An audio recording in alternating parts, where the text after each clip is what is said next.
Hi, dear friends. Welcome back to our GDCI Guidance Digital Coaching Institute channel. Today, we will learn about solid state.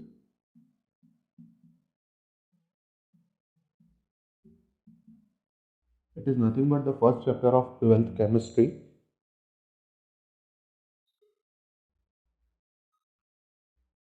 Dear friends, हमने last lecture में matter के बारे में जाना था। Matter क्या होता है, हमने उसको उसकी तीन खासियतों से पहचाना था, तीन गुणधर्म से पहचाना था, या हम इस तरह कह सकते हैं हमने उसकी तीन प्रॉपर्टीज देखी थी, जिसमें हम फर्स्ट वन होता है हम उसे देख सकते हैं, सी कर सकते हैं यानी देख सकते हैं, ठीक है। दूसरी खास बात और गुणधर्म ये होता है उसका कि उसे हम टच कर सकते हैं, छू सकते हैं, और तीसरी खास बात ये होती है कि वो वॉल्यूम रखता है, या हम इस तरह कह सकते हैं कि वो जगह घेरता है, ठीक है। और फोर्थ वन जो एक खास बात होती है वो कि ये कि उसका मास होता है, यानी द्रव्यमान होता है। क्या होता है उसका? द्रव्यमान होता है, ठीक है। तो डियर फ्रेंड्स, हमने देखा था कि मैटर की कुछ चार प्रॉपर्टीज के जरिए हम पहचान सकते हैं, उसके कुछ गुणधर्म होते हैं, और इन चार गुणधर्म के हिसाब से, चार खासियतों के हिसाब से, चार कैरेक्टरिस्टिक के हिसाब से हमने जाना कि हमारे आसपास की सारी चीज़ें क्या होती है, मैटर से बनी होती है। ये मैटर से बनी हुई सारी चीज़ें जो हमारे आसपास है, हमने उसमें देखा कि हमने चेयर, मेज़, हमारा जो टेबल होता है, हमारी जो वॉल्स होती है, और उसके बाद जो हमारी कबर्ड्स होती है, हर चीज़, यानी हमारे आसपास जो बाइक है, हर चीज़ जो हमने यूज़ किया, उसके बारे में हमने देखा कि ये सब मैटर से बनी हुई है। उसी के साथ-साथ हमने पानी का पीने के लिए इस्तेमाल किया, प्रयोग किया। हमने पेट्रोल को, डीज़ल को हमारी गाड़ियों में ईंधन के तौर पर इस्तेमाल किया, और साँस लेने के लिए हम हवा का यूज़ करते हैं। कहीं से स्मेल आती है, ये कोई गैस के फॉर्म में होता है। यानी हम देख रहे हैं कि हमारे आसपास की जो सारी चीज़ें होती है, जो मैटर से बनी होती है, वो क्या हो सकती है, तीन कैटेगरीज में हम उनको क्या कर सकते हैं, डिवाइड कर सकते हैं। जिसमें हमने फर्स्ट वन देखा था सॉलिड, सेकेंड वन होता है हमारा लिक्विड, एंड थर्ड वन देखा था हमने जिसे हम गैस कहते हैं। आज हम देखेंगे स्पेशली सॉलिड के बारे में, ठीक है। आज हम सॉलिड के बारे में जानेंगे।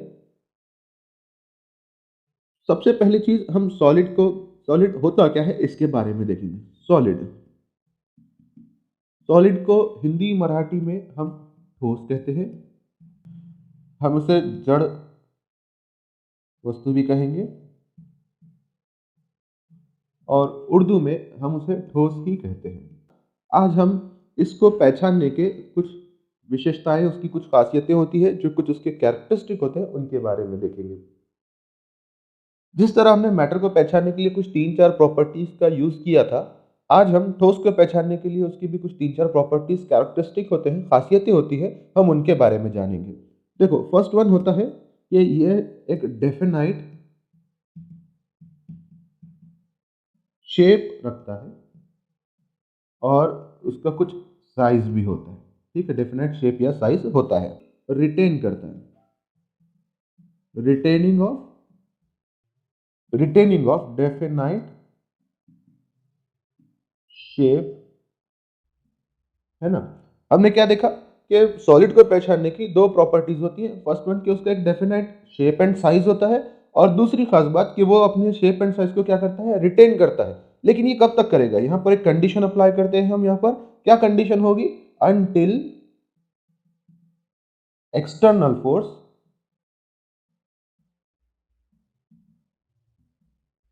Is applied.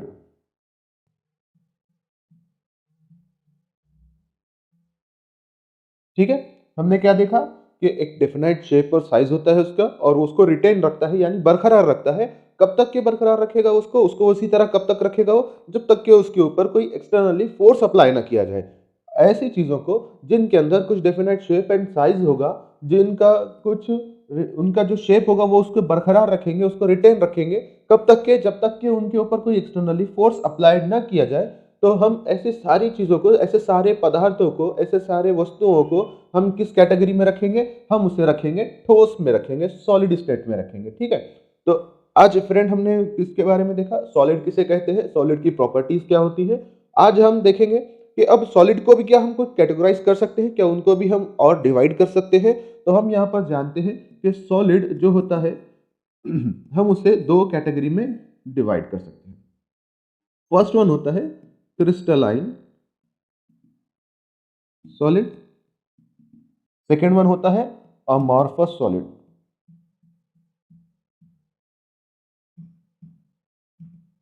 ठीक है, तो आज हमने जो सॉलिड के जो दो टाइप्स देखने वाले हैं, जिसे हम क्रिस्टलाइन सॉलिड और अमॉर्फस सॉलिड कहते हैं, ये जो दोनों होती हैं, ये दोनों किस पर डिपेंड करती हैं? पार्टिकल्स के अरेंजमेंट पर।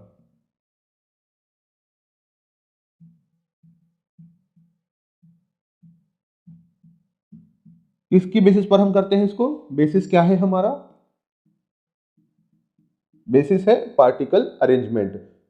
जैसा कि हमने लास्ट लेक्चर में मैटर के बारे में देखा था कि मैटर जो होता है वो छोटे छोटे बारीक बारीक कणों से मिलकर बनता है, जिसे हम हिंदी मराठी में कण या फिर अणु कहेंगे, और उसके बाद में हम उसे हिंदी में, उर्दू में हम उसे जौहर कहेंगे, और इंग्लिश में हम उसे एटम या मॉलिक्यूल्स कहेंगे। इस तरह के जो छोटे छोटे पार्टिकल्स होते हैं, सारे के सारे सॉलिड या लिक्विड या गैसेस जो होते हैं, फॉर्मेशन जो होती है वो क्या होती है? इसी पर डिपेंड करती है, उन पार्टिकल्स के ऊपर ही डिपेंड करती है। वो पार्टिकल किस तरह जुड़े होंगे, इसी की बेसिस पर हम क्या देखते हैं? उनके तीन अलग अलग टाइप्स देखते हैं, स्टेट्स देखते हैं, जैसे कि solid, liquid and gas. And solid के भी अंदर जो हम उनकी पार्टिकल अरेंजमेंट अगर देखेंगे, तो हम उन्हीं उन्हीं बेसिस पर क्रिस्टलाइन सॉलिड और अमॉर्फस सॉलिड कहेंगे। यहाँ पर मैं आपको एक एनिमेशन बताऊंगा, छोटा सा, देख सकते हैं आप। तो अब यहाँ पर हम देख सकते हैं डियर स्टूडेंट्स के अमॉर्फस सॉलिड क्या होता है। इसके जो पार्टिकल्स हैं, यहाँ पर हम देख सकते हैं, यहाँ कुछ ग्रीन कलर के और कुछ ब्लू कलर के पार्टिकल्स हैं, ये छोटे छोटे, हो सकता है और डिफरेंट टाइप्स के हों, इसीलिए वहां पर दो कलर में दिखाया गया है। हम देख सकते हैं कि यहाँ पर हमें क्रिस्टलाइन सॉलिड में हमें क्या दिख रहा है? एक डेफिनाइट स्ट्रक्चर दिख रहा है हमें, ठीक है। और अमॉर्फस में कोई डेफिनाइट स्ट्रक्चर नहीं है, यहाँ पर उनका कोई अरेंजमेंट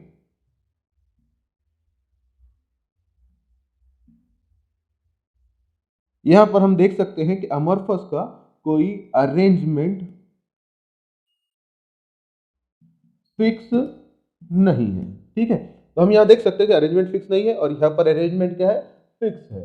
अब यहाँ पर हम इन पार्टिकल्स की जो अरेंजमेंट है, इसी की बेसिस पर यहाँ पर अमॉर्फस सॉलिड के कुछ एग्जाम्पल देखेंगे और क्रिस्टलाइन के भी कुछ एग्जाम्पल्स देखेंगे, ठीक है। यहाँ पर हम कुछ एग्जाम्पल्स देख लेते हैं। अमॉर्फस सॉलिड के कुछ एग्जाम्पल्स हैं, जिनमें सबसे फर्स्ट वन आएगा, हम ग्लास को ले लेंगे, ठीक है। दूसरा हो जाएगा तार या तारकोल, जिसे हम डामर के तौर पर भी पहचानते हैं। उसके बाद में होता है रबर एक्सेट्रा, ठीक है। तो हमने देखा कि जो अमॉर्फस सॉलिड होता है, उनके अंदर किसी भी तरह का अरेंजमेंट फिक्स नहीं होता पार्टिकल्स का। उसके कुछ एग्जांपल्स देखे हमने, ग्लास, तार, रबर। और इसी तरह हम क्रिस्टलाइन की भी अगर देख लेंगे, तो हम इस तरह कह सकते हैं, all types of metals, NaCl, ठीक है, शुगर,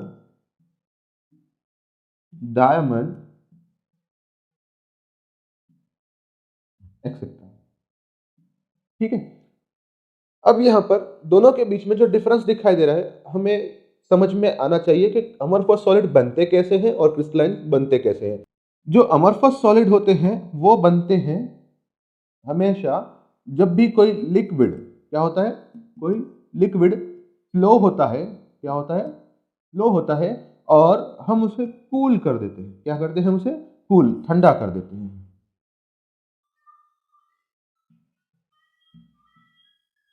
क्या करते हैं? हम उसे ठंडा कर देते हैं, तो वो क्या हो जाता है? उसी फॉर्म में फ्रीज हो जाता है। क्या हो जाता है? उसी फॉर्म में फ्रीज हो जाता है। यानी जो पार्टिकल्स होते हैं वो डायरेक्टली क्या हो जाते हैं? लिक्विड फॉर्म से सॉलिड स्टेट में कन्वर्ट हो जाते हैं, फ्रीज हो जाते हैं। इस वजह से जो शेप मिलता है वो पार्टिकल्स को कोई परफेक्ट अरेंजमेंट नहीं देता है। इसी वजह से हमें जो सॉलिड मिलते हैं उसे हम अमॉर्फस सॉलिड कहेंगे, ठीक है। अब यहाँ पर हम क्रिस्टलाइन सॉलिड के बारे में जान लेते हैं। क्रिस्टलाइन सॉलिड जनरली क्या होते हैं, किसी तरह की केमिकल प्रोसेस से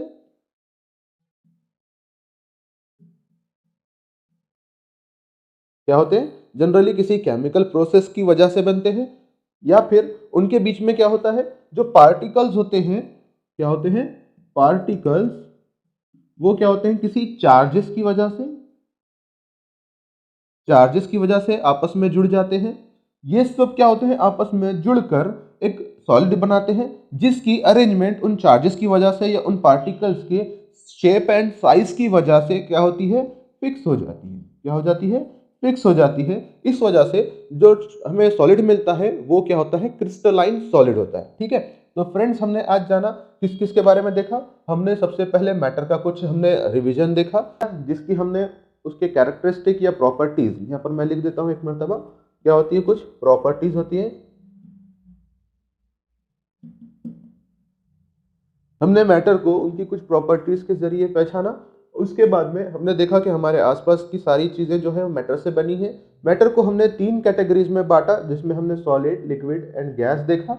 और सॉलिड, लिक्विड, गैस के बाद में आज हमने सॉलिड स्टेट के बारे में जाना। सॉलिड स्टेट में हमने आज ये देखा कि सॉलिड की क्या प्रॉपर्टीज होती हैं, हमने उसकी भी प्रॉपर्टीज के बारे में जाना। ठीक है, और हमने देखा कि सॉलिड क्या होता है, अपने शेप एंड साइज को का एक फिक्स शेप एंड साइज वाला होता है, और वो उसको क्या करता है, रिटेन रखता है। कब तक बरकरार रखता है उसको, कब तक के रखता है, जब तक के उसके ऊपर कोई एक्सटर्नल फोर्स अप्लाई ना किया जाए। ठीक है, उसके बाद में हमने देखा कि सॉलिड्स को भी हम और पार्ट्स में डिवाइड कर सकते हैं, जिसमें एक क्रिस्टलाइन सॉलिड और दूसरा अमरफस सॉलिड देखा। हाँ, सॉलिड का जो क्लासिफिकेशन है ये किस बेसिस पर होता है, ये होता है पार्टिकल की अरेंजमेंट की बेसिस पर। ठीक है, तो हमने पार्टिकल की अरेंजमेंट की बेसिस पर देखा कि अमरफस सॉलिड और क्रिस्टलाइन सॉलिड होते हैं। हमने ये बनते कैसे हैं इसके बारे में जाना, जिसमें हमने देखा कि जो अमरफस सॉलिड होते हैं वो क्या होते हैं, लिक्विड के फ्लो होते टाइम हम जब उसे ठंडा कर देंगे, कूल कर देंगे, तो फिर वो क्या हो जाएगा, फ्रीज होकर सॉलिड बन जाएगा। क्या हो जाएगा, फ्रीज होकर सॉलिड बन जाएगा।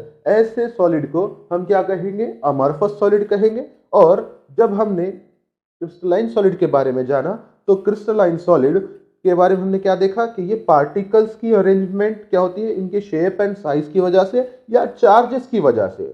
हमने क्या देखा कि पार्टिकल के शेप एंड साइज की वजह से, उनकी वैलेंसी की वजह से, या पार्टिकल्स के चार्जेस की वजह से क्या होता है, कोई केमिकल प्रोसेस की वजह से जब कोई सॉलिड बनता है, तो हम ऐसे सॉलिड को किस नाम से जानेंगे, क्रिस्टलाइन सॉलिड के नाम से जानेंगे। उनके अंदर क्या होता है, अरेंजमेंट क्या होती है, फिक्स होती है पार्टिकल्स की, जबकि हमारे अमरफस सॉलिड में फिक्स क्या होती है, अरेंजमेंट, पार्टिकल्स की अरेंजमेंट फिक्स नहीं होती है। ठीक है, तो फ्रेंड्स हमने आज यहां तक के देखा। डियर फ्रेंड्स, हम इन क्लासिफिकेशन के बारे में डिटेल में नेक्स्ट लेक्चर में सीखेंगे। तब तक के लिए हमें सब्सक्राइब कीजिए, लाइक कीजिए, and thanks for watching this video, and please share this video to your friends also, so they can also get benefit from our videos. Thanks for watching.